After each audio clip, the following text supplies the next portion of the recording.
"Leave, you useless old ladies who can't even clean properly." My husband and I, who were living with our eldest son and his wife, were giving $3,000 to help with expenses every month. But his wife would often insult us with hurtful words and make life difficult for us. We were fed up and angry. We didn't want anything to do with her anymore and decided to get back at her someday. My name is Susie. I'm 62 years old and work part-time while also taking care of our home. I live with my husband David, who is the same age as me. David works in an office and is a kind and serious man, so we have a stable income and rarely argue. Our son, Lawrence, is 32 years old. He's just like his dad, kind-hearted and responsible. After finishing university, he got a job at a private company and is working hard. 2 years ago, he married a woman named Emily, whom he met at work. However, it turned out that Emily was actually a very mean person. When we first met her, she appeared to be serious and nice. Lawrence assured us that she was hardworking at her job and had a good relationship with her bosses. Emily is 6 years younger than Lawrence, and although we weren't sure if they would get along, we trusted Lawrence's judgment. After they got married, Lawrence and Emily moved into their own apartment. Emily promised to take care of all the household chores so Lawrence could focus on his work. Lawrence seemed appreciative of her help. He often said, "Thanks to Emily taking care of everything at home, I can concentrate on my job." I'm grateful. My husband and I believed that our son had chosen a good wife. But Emily's true nature began to emerge gradually. We had a family gathering for New Year's, and when I saw Emily, I didn't even recognize her at first. She looked completely different. The last time I saw her, she had black hair and wore minimal makeup, appearing reserved. But now, she had transformed into a bold woman with pink hair, wearing loud bracelets on her wrists. She seemed like a whole different person. My husband, David, and the rest of our family were surprised by Emily's drastic change. Lawrence tried to smooth things over. "I'm sorry if this caught you off guard." I was also surprised when I came home from work one day to find Emily like this. But she manages the household well, and we don't have any problems. Plus, Emily is a full-time homemaker. Can we overlook this? After hearing Lawrence's explanation, I felt a weight lifted off my shoulders. Well, if Lawrence is fine with it, then so am I. I was just taken aback by how different Emily looks now. It's not fair to judge someone solely based on appearances, and it's not my place to complain. My family seemed to agree with my sentiment. Later, we all had a good time drinking together until Emily caused a scene.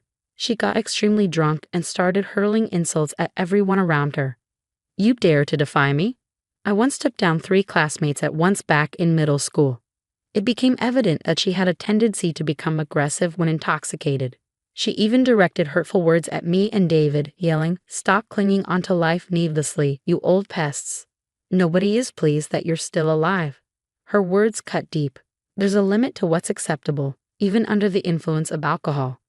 David looked furious, and Lawrence was visibly shocked. "Hey, even for a drunken conversation, you've crossed the line. Apologize." However, Emily didn't even listen to Lawrence. "You dump all the chores on me, then have the guts to lecture me, a weakling like you. I could take you down in a heartbeat." Emily kept on with her verbal assault, causing chaos and trouble for everyone around. Eventually, she passed out from the alcohol and the tension eased, but the mood remained sour. Everyone was furious with Emily. Then one of the relatives brought up Emily's earlier claim about defeating classmates. Was she a troublemaker in the past? They asked. "No," Lawrence replied. "Emily graduated from a public university. I always thought she was a serious person." But the relative remained doubtful. "Do we have any proof she's been on the straight and narrow? Maybe we should dig into Emily's past to see what kind of person she really is." I agreed with the idea. "It might be worth looking into," I said. Lawrence promised to investigate further. Since Emily had no living parents and few ties to her relatives, he decided to hire a private investigator. The investigation uncovered that Emily had been quite rebellious during her middle school years and even led a group of troublemakers.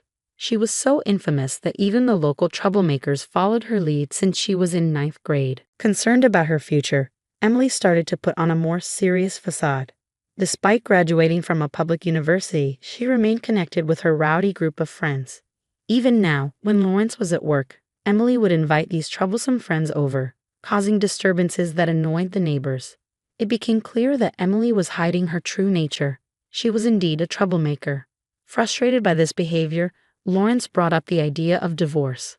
However, Emily reacted with tears and pleading. "I'm sorry. I'll change and be more serious. Please forgive me. I need you, Lawrence. Please don't leave me." She even reverted to her old appearance and deleted her friends' contacts from her phone right in front of Lawrence. She apologized to the relatives she had upset during the New Year's gathering and repeatedly called me to apologize. Seeing her efforts, Lawrence began to reconsider his decision. As a result, Lawrence and Emily decided not to divorce and opted to continue their married life. Since Lawrence was the one married to Emily, my husband, and I felt it wasn't our place to interfere too much. So we respected Lawrence's decision. When I saw Emily again at the family summer gathering, she seemed to have become a more serious person, and I hoped things would be fine from then on. However, one day while I was at my part-time job, I strained my back while lifting a heavy object. The pain was so severe that I couldn't move. My colleagues rushed me to the hospital, where I was diagnosed with a significant back strain and advised to rest. When I called Lawrence to tell him about it, he suggested something unexpected. "Why don't you come and live with us? Both Emily and I, along with Dad, could take care of you. At your age, incidents like these might happen more often, and it would be better if we were there to help." As I pondered the idea, it seemed like a sensible solution. Once my back pain had subsided, my husband, Lawrence, Emily, and I sat down and discussed the idea of living together. We all agreed it made sense, especially considering our spacious single-family home. With no space issues, Lawrence and Emily moved in with us, and we began our shared living arrangement. Initially, everything went smoothly. Emily took on half of the household chores, which lightened my load significantly. My husband and I contributed financially, providing around $3,000 each month to cover expenses. Although my part-time job limited my financial contribution, I wanted to ease the financial strain on Lawrence and Emily as much as possible. However, Emily's behavior started to change gradually. She began claiming she wasn't feeling well and started pushing more of the household responsibilities onto me. Initially, I believed her and took on the extra chores, but I soon noticed inconsistencies. She appeared perfectly healthy, eating hearty meals and even going out for leisure activities all day. Feeling perplexed, I confronted Emily gently, expressing my concerns. "I hate to question this, but are you truly unwell? You seem energetic and spend a lot of time outside." Emily's response was a fierce glare. "Why are you doubting me?" she snapped. "If you keep this up, I'll give you a piece of my mind." I was taken aback by her coarse language. It was evident she felt no remorse. She was likely only pretending to change to avoid losing Lawrence. Emily, sensing my shock, scoffed, "Are you scared, Aria?" "Well, get used to it. I've played the quiet girl for too long. It's time for me to be myself." "You're aware of the consequences if you continue, right, Emily?" It seemed Emily had used intimidation tactics before, perhaps during her school days. This behavior had carried over into adulthood, where she could manipulate others to get her way. While I couldn't deny feeling afraid of Emily, I hadn't lived 62 years to be pushed around. Holding my ground, I warned her sternly, "If your behavior crosses the line, it could be considered a crime, you know? I'm not here to obey your orders like a robot. If you push too far, I won't hesitate to involve the authorities." Emily appeared surprised by my unexpected response, but she quickly fired back, "Shut up, old woman. I'll never forgive you." Her outburst startled David and Lawrence, who rushed to see what was happening. They were both home since it was their day off. After briefly explaining the situation, David and Lawrence frowned. It was decided that the four of us would discuss the matter. "Diva." David addressed Emily firmly. "Firstly, apologize to Susie." However, Emily refused to apologize. Instead, she crossed her arms defiantly. "Why should I apologize to an old woman? I thought Susie would handle the household chores, so I agreed to live together, but my workload hasn't decreased as I expected. It's only gotten worse." Emily's next words were even more shocking. "No matter what anyone says, I won't change. From now on, you'll all do as I say. Oh, but Susie and David are useless. You two old hags can leave since you don't even contribute to the household chores." Her words ignited a fire within me. I've had it with this woman. I resolved firmly to seek revenge. My usually calm husband seemed equally furious, his face flushed with anger.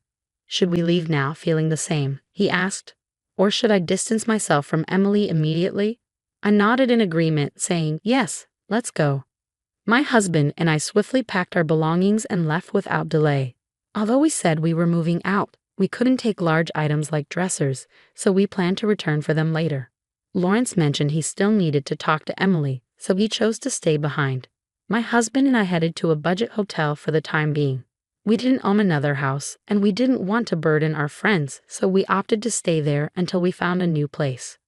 The next morning, Emily began bombarding my cell phone with calls starting at 8 a.m. Initially, I considered ignoring them, but her persistence was relentless, with 20 calls in just 1 hour. Though I regretted not blocking her number sooner, I felt a twinge of curiosity about her intentions, prompting me to answer once. "Hello, is this Susie?" Emily's voice sounded unnaturally sweet on the other end.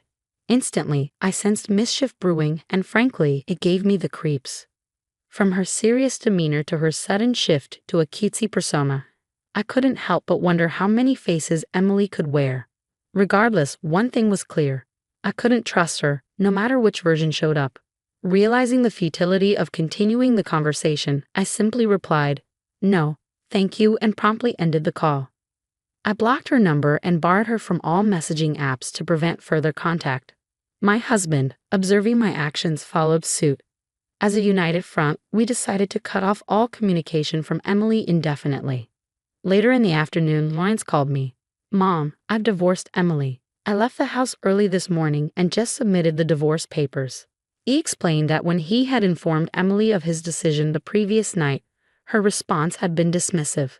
"Try if you can." With no hesitation, Lawrence proceeded with the divorce. Upon hearing this news, I couldn't help but feel relieved. Staying with someone like Emily would never lead to happiness. I shared with Lawrence that Emily had called earlier, acting strangely cutesy. Lawrence's expression soured at the mention of Emily's behavior. Back when Emily was rebellious, she would resort to acting cute to smooth things over with her boyfriend whenever things got awkward. She's incredibly naive if she thinks that tactic will work now that we're all adults. His sentiment resonated with me completely. Emily's been cheating too. What, really? I was genuinely taken aback. The thought that she would add infidelity to her already despicable behavior was beyond belief. Her claims of illness seemed increasingly dubious to me. She appeared perfectly healthy and went out far too often. Suspecting there was more to her story, I decided to hire a private investigator. The results were shocking. Emily had been cheating with an unknown man. Lawrence even provided photographic evidence showing Emily kissing a young man in public, his green hair making him stand out.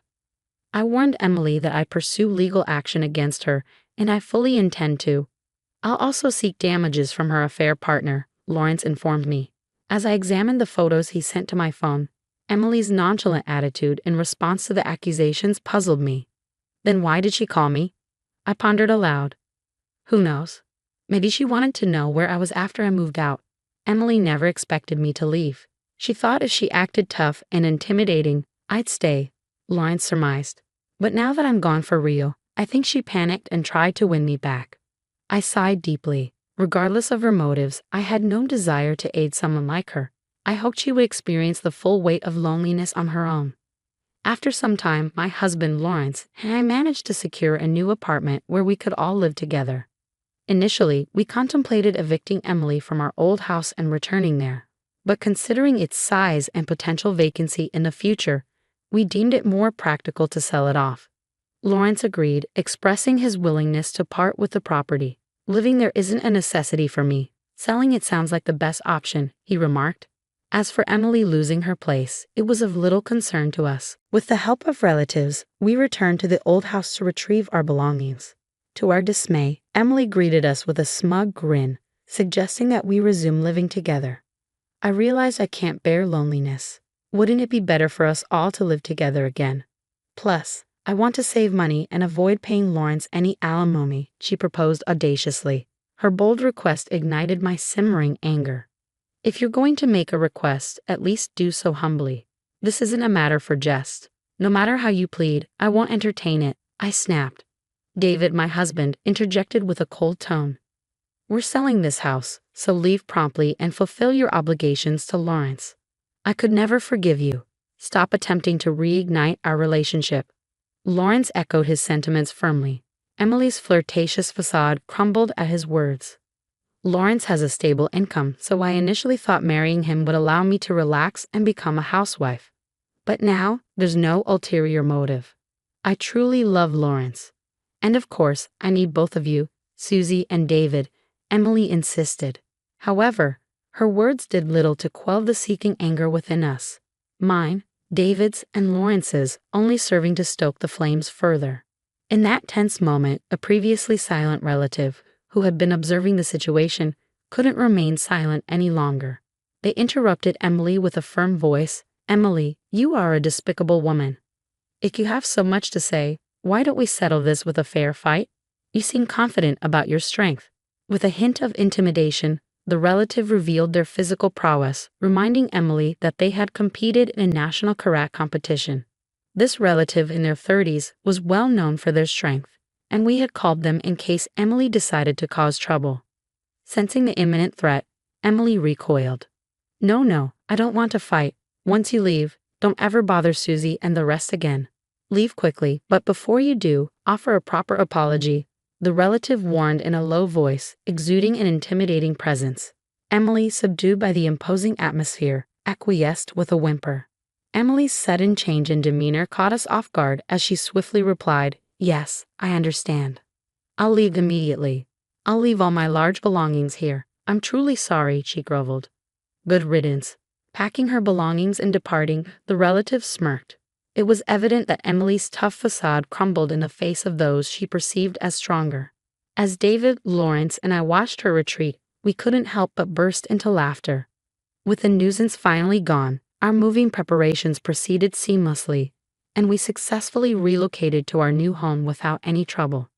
Following her departure, Emily rented an apartment and began living alone. True to Lawrence's warning, he filed for alimony, which Emily and her lover promptly paid, likely due to the involvement of a lawyer. It appeared that Emily couldn't stand up to someone with greater power, as my relative had predicted. Since then, I've kept my distance from Emily, but I've heard about her activities through various sources. News reports and conversations with acquaintances have painted a picture of Emily's life following her departure. Initially, Emily depleted most of her savings to fulfill her alimony obligations. With plans to marry her former affair partner and rely on his income, she was left in the lurch when he severed all ties. Desperate for stability, she attempted a job at a private company only to quit abruptly after clashing with her boss. In a shameless bid for financial support, she approached me, my husband, and Lawrence at our workplaces, but we steadfastly ignored her pleas, causing her to eventually give up. Facing mounting debt and rejection from her former associates, Emily's desperation led her to assault one of her gang members in a fit of rage, resulting in her arrest and subsequent imprisonment. My husband, Lawrence, and I couldn't help but feel that she had reaped what she sowed. Emily had a history of troublemaking, never showing any remorse for her actions. It seemed only fitting that she face the consequences of her behavior behind bars, where she could hopefully reflect on her choices. In stark contrast, my husband, Lawrence, and I were enjoying peaceful, contented lives. The three of us lived harmoniously together, and we even had plans for a trip on our next extended weekend. Our apartment offered the convenience of easy cleaning and proximity to the station, making it a wise choice for our new home. We were determined to continue cherishing our tranquil existence as a family of three,